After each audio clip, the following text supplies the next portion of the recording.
Hello cinephiles, Maddock horror comedy universe इस time पर India का नंबर 1 सिनेमैटिक यूनिवर्स है। मैं एलसीयू कह देता पर लोकेश कनगराज को साइड को इससे फुर्सत कहाँ पर है। Anyways, Maddock horror comedy universe में अभी तक 4 ही मूवीज आई है, स्त्री, भेड़िया, मुंजे एंड स्त्री 2। और इस यूनिवर्स का लाइनअप भी अच्छा है। हर साल हमें इस यूनिवर्स में 2 मूवीज देखने को मिलेगी। इस साल थामा एंड शक्तिशालिनी रिलीज होगी। नेक्स्ट ईयर 2026 में भेड़िया 2 एंड चामुंडा, फिर 2027 में स्त्री का 3rd पार्ट एंड महामुंजिया, फिर 2028 में मैडोक अपने सिनेमैटिक यूनिवर्स की लास्ट 2 मूवीज जो कि इस यूनिवर्स की इन्फिनिटी वॉर और एंड गेम होंगी, उनको रिलीज करके अपने सिनेमैटिक यूनिवर्स को एंड करेगा। ये मूवीज होगी पहला महायुद्ध और दूसरा महायुद्ध। मुझे इस सिनेमैटिक यूनिवर्स की एक बात अच्छी लगती है कि मेकर्स के पास एक प्रॉपर प्लान रेडी है, उन्हें किस डायरेक्शन में ले जाकर अपने सिनेमैटिक यूनिवर्स को एंड करना है। ऑब्वियसली मूवीज की रिलीज डेट फ्यूचर में चेंज हो सकती है। देखो, इस यूनिवर्स को जो चीज स्पेशल बनाती है वो है इस यूनिवर्स की मूवीज की स्टोरी, जो कि मोस्ट इंडियन फोकलोर पर बेस्ड होती है। स्त्री की स्टोरी इंस्पायर्ड है कर्नाटका के एक अर्बन लेजेंड नालेवा से। आई एम श्योर आप सभी को पता ही होगा। ये स्टोरी 1990 में कर्नाटका में फेमस हो गई थी। लोग बोलते थे कि रात के टाइम पर एक चुड़ैल आती थी और घर के दरवाजे पर नॉक करती थी एंड वो चुड़ैल फैमिली मेंबर्स में से किसी की आवाज को कॉपी करती थी, और अगर किसी फैमिली मेंबर ने दरवाजा खोला तो वो चुड़ैल या तो उस पर्सन को मार देती थी या फिर किडनैप कर लेती थी। लोकल्स ने उस चुड़ैल से बचने के लिए अपने घरों के दरवाजों और खिड़कियों पर नालेवा लिखवाना शुरू कर दिया, जिसका हिंदी में मतलब होता है कल आना, और इसी लेजेंड को स्त्री में अडेप्ट किया है।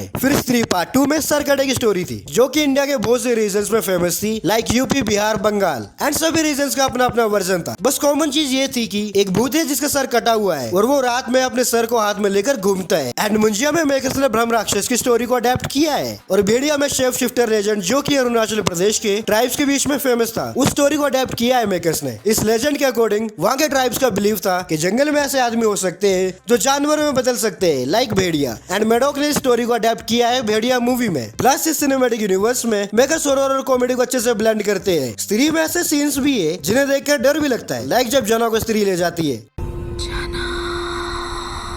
उस सीन में आप थोड़ा सा हॉरर फील करोगे। और इन मूवीज की कॉमेडी अच्छी होती है, जिसको ऑडियंस काफी पसंद भी करती है। यही रीजन है इंडिया में Maddock horror comedy universe popular हो रहा है। एक सिनेमैटिक यूनिवर्स में मूवीज का इंटरकनेक्ट होना एंड कैरेक्टर्स का क्रॉसओवर होना, ये काफी इंपॉर्टेंट होता है, जो कि मेकर्स ने इस यूनिवर्स में अच्छे से दिखाया है। भेड़िए के कैरेक्टर का स्त्री 2 में होना या जना के कैरेक्टर का भेड़िए में होना, और भेड़िए के एंड में बिट्टू और बिक्की का कैमियो, ये सब देखने में फोर्सफुल नहीं लगा। ऐसा नहीं है मेकर्स ने जबरदस्ती सिनेमैटिक यूनिवर्स बनाने के लिए भेड़िए के कैरेक्टर को ऐड किया है स्त्री 2 में। भास्कर की एंट्री ऑर्गेनिक थी, जो कि सिनेमैटिक यूनिवर्स में होना चाहिए। एंड स्त्री 2 के पोस्ट क्रेडिट सीन में अक्षय कुमार के कैरेक्टर के अराउंड एक मिस्ट्री क्रिएट करना, जिससे फैंस फ्यूचर में इस कैरेक्टर को देखने के लिए एक्साइटेड रहे। एंड स्त्री 2 में थामा मूवी को भी सेट करना, ये सब किसी भी एंगल से फोर्सफुल नहीं थे, जो कि एक सिनेमैटिक यूनिवर्स का पॉजिटिव साइन है। सिंघम अगेन में चुलबुल पांडे का कैमियो याद है आपको? वो कैमियो फोर्सफुल और अननेसेसरी था। अननेसेसरी तो पूरा कॉप यूनिवर्स भी है।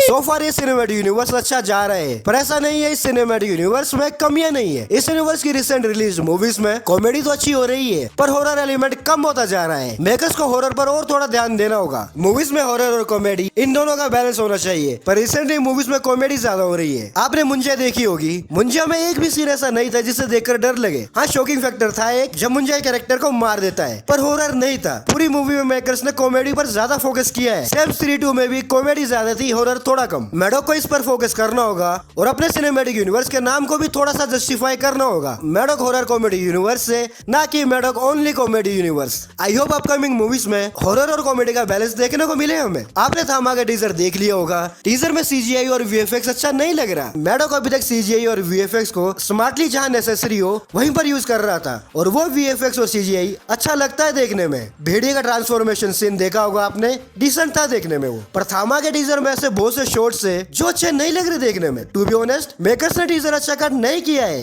एनीवेज, देखते हैं ट्रेलर कैसा होगा इस मूवी का। देखो, इस यूनिवर्स में कमियां तो है, पर उन कमियों को ओवरशैडो कर जाती है इस यूनिवर्स की मूवीज की स्टोरीज। सो फार मेकर्स ने किसी भी मूवी की स्टोरी से ऑडियंस को डिसअपॉइंट नहीं किया है, और आई होप फ्यूचर में भी ना करे। एंड लास्ट, इस यूनिवर्स की मूवीज ने कितनी कमाई करी है उस पर भी बात कर ही लेते हैं। देखो, ये फिगर्स जो मैं आपको बताऊंगा आगे वीडियो में, वेरी कर सकते हैं कुछ साइट्स पर। स्त्री का बजट 30 करोड़ था और इसने वर्ल्ड वाइड 182 करोड़ का ग्रोस कलेक्शन किया एंड स्त्री का India net collection 129 crore 83 lakh रुपए था। स्त्री ब्लॉकबस्टर रही। स्त्री 2 का बजट 50 से 105 करोड़ के बीच में था और इसने वर्ल्ड वाइड 857 करोड़ 15 लाख का कलेक्शन किया एंड इसका इंडिया नेट कलेक्शन 597 करोड़ के अराउंड था। स्त्री 2 ऑल टाइम ब्लॉकबस्टर रही। भेड़िया का बजट 60 करोड़ था और इसने वर्ल्ड वाइड 94 करोड़ का कलेक्शन किया। भेड़िया का इंडिया नेट कलेक्शन 68 करोड़ रहा एंड भेड़िया एवरेज रही। मुंजे का बजट 30 करोड़ था और इसने वर्ल्ड वाइड 125 करोड़ का कलेक्शन किया एंड इसका India net collection 101 crore 6 lakh रुपए रहा। मुंजिया सुपर हिट रही। अगर हम भेड़िया को छोड़ दे तो इस सिनेमैटिक यूनिवर्स की बाकी मूवीज ने अच्छी कमाई करी है।